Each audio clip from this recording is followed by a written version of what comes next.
Naisipan ko nga mag-grocery na ngayon kasi panigurado sa susunod na linggo mas maraming tao. Ito na nga yung magiging huling grocery namin para sa ngayong taon. Pagkapasok nga namin ng grocery, tinapay nga kagad yung pinuntahan namin. Bukod sa tasty, kumuha din ako ng hopya na baboy at saka munggo. Naisipan ko na nga kumuha din ng mga soft drinks para sa Noche Buena. Weekdays nga ako nag-grocery ngayon kasi panigurado kapag weekend, grabe, sobrang dami ng tao. Kumuha na din ako ng 2 butter. Tapos kumuha na din ako ng 1 kilong hotdog. Tapos 2 balot naman ng ham para sa carbonara. Tapos kumuha na din ako ng kalahating kilo naman ng bacon. Dito naman sa mga manok, bali kumuha kami ng 3 pirasong mga manok. Tapos kumuha din ako ng 1 kilo na puro chicken wings.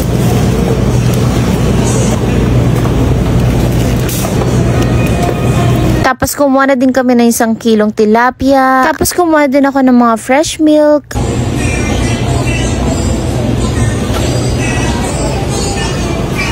Kumuha ako ng maling, kumuha din ako ng century tuna. Kumuha na din ako ng 1 bundle ng Milo para kapag may bisita. Tapos kumuha na din ako ng mga kape. Kumuha na din kami nitong pickles. Tapos 1 malaking bote na rin ng oyster sauce. Oyster sauce ba yan? Tapos pineapple tidbits naman para sa macaroni salad. Tapos kumuha din ako ng mga pack ng mga tidbits. Kumuha na din kami ng patis dahil wala na kami. Tapos ito namang mga pamintang durog.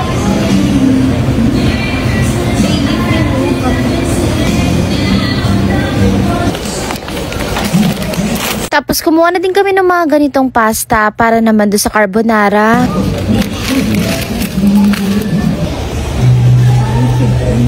Tapos wala na nga mga malalaking sauce para sa carbonara kaya ayan, yung mga natira maliliit na lang.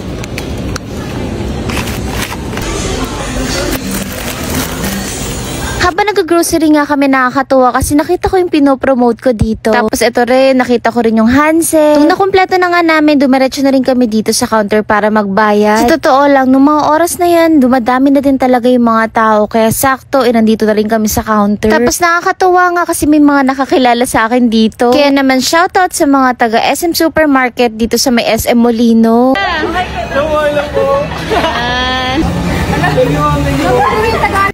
At tignan nyo naman itong 2,600 ko kung paano naging 3,800. Yes, at eto nga yung nilalaro ko ngayon. Eto yung PH Rush. Eto nga yung bago ko na-discover na ang daming laro. Pero eto nga yung favorite ko, yung PH Mines.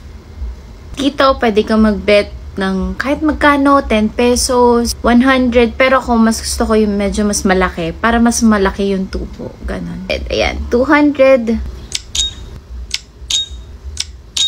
Dito pipili ka lang sa mga blocks kung saan tingin mo walang bomba. Dito makikita nyo tumaya ako ng 200 tapos bumalik sa akin 336 kaya kumita ako ng 100. Ito yung favorite ko kasi as in talagang i-feel mo lang kung saan yung tingin mo walang bomba. O diba? Ito naman, tingnan nyo, 3.8 na. O diba, yung 2.6 ko naging 3.8 na. At syempre, i-withdraw na natin yan. Pero take note na bawal to sa mga bata. At syempre, play responsibly. Kung interested kayo, lalagay ko na lang yung link sa comment section.